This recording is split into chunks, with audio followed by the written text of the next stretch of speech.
What do you love about trains? Why are you here I today? don't know, just like being a little kid again. You know, they like train t-shirt. Oh, you got your, yeah. You know, just being young again. So when you're sitting here and trains kind of moving along, what do you think about? Just get a little rush and, you know, be young again. And You recommend this train? yes, I do very much. Are you glad it's back? Yes, I am. Very glad it's back. But it needs to be longer. Yeah, we're just coming to the Railroad Pass Hotel Casino now, and we're at the summit of the ride. The Railroad Pass was the high point between Boulder City and Las Vegas, and so we're going through that mountain pass right now. We have Boulder City to the back of you, which is to the east, and then Las Vegas is to the west of us over Railroad Pass here. At the top of Railroad Pass, the train stops and the crew prepares to reverse the direction of the train for the return trip. Here's where we get our chance to climb up into the engine for what will no doubt be a noisy ride back to the depot in Boulder City. Well, I'd like to welcome you to the heartbeat of the whole train. This is where it all happened. We obviously couldn't run the train without the locomotive, and we're in the cab of the number 1000, which is the NW2, 1939 NW2 that I mentioned earlier. Today our engineer is Bob Freeman and our lead brakeman is George Sherry. So we're about ready to start our trip back to Boulder City here momentarily. All right, Bob, good to meet you. Good, nice to meet you. Hope you have a nice ride with us. So you're in charge, and Bob's a volunteer also. We want to give lots of credit to the volunteers because they are the backbone. They literally run the trains. Yeah.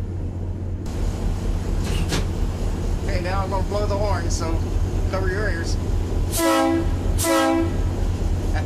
Here we go.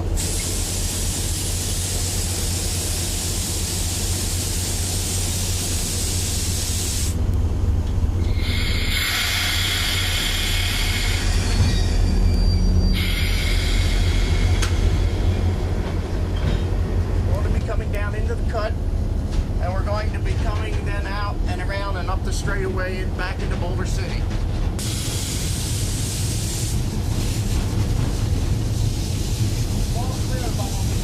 Thank you.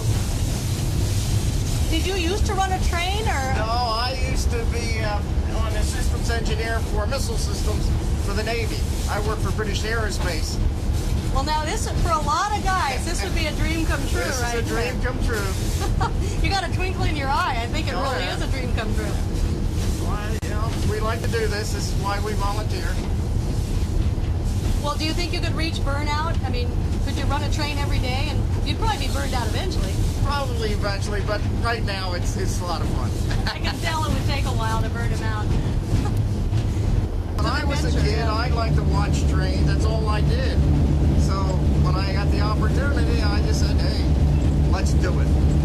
It's fun to see their faces. They're having a good time. The kids. And then they come up, and then when they come up here, the little ones, they're scared because they don't realize how big it is. And we say, blow the horn, right? And when they blow the horn, it's a lot of fun.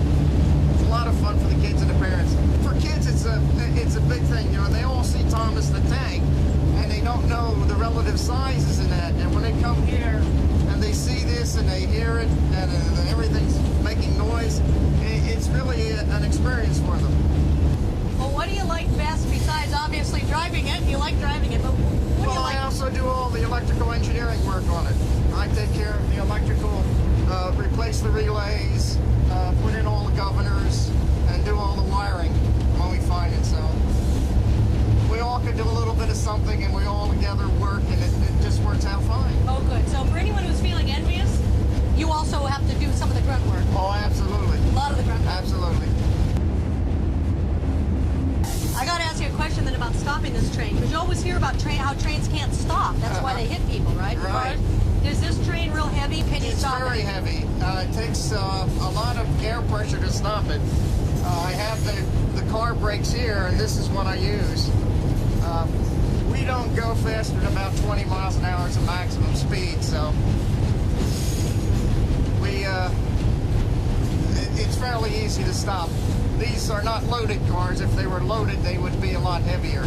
But fortunately, they're just passenger cars. So I'm watching my speed on this GPS. I'm going 10 miles an hour. See it?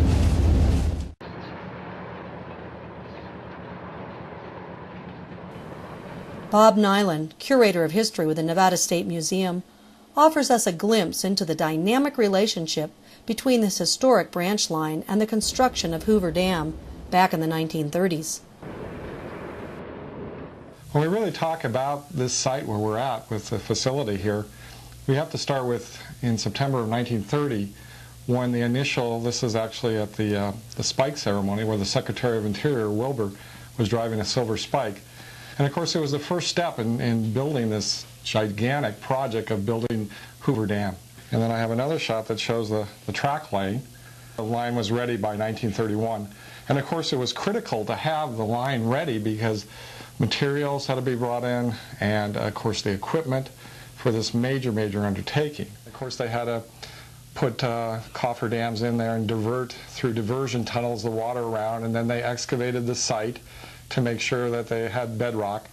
But this was the first stage. There was actually 2 additional stages in the construction for the railroad that played a part. There was from this site at the summit or at the yards here, there was a government railroad that was built down, and then from the government rail, the 6 companies who was awarded the contract in early 1931, they were a group of Western construction companies, had also their railroad line, which was involved, as we can see here. This is their yards there at the gravel plant site. And when we talk about that, again, here's another shot of the tremendous amount of gravel that was needed to be brought. And of course they did a search. They looked for sites within about a 50-mile range, and they discovered that the best site was across the river in Arizona. And this next shot is really interesting. They built a trestle across the river into Arizona to bring the gravel. And we're talking about lots of gravel was needed to be brought over. And this is one of the cement plants. There was the high mix and the low mix site.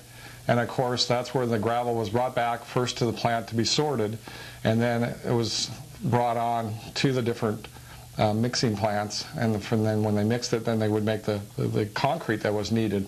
And it was at that point that they were put into, here's another good shot that shows, you can see the gravel being brought to the sites of the different plants. There was the high mix, which was to help and take care of the high parts of the construction of the dam, because we're talking 726 feet high.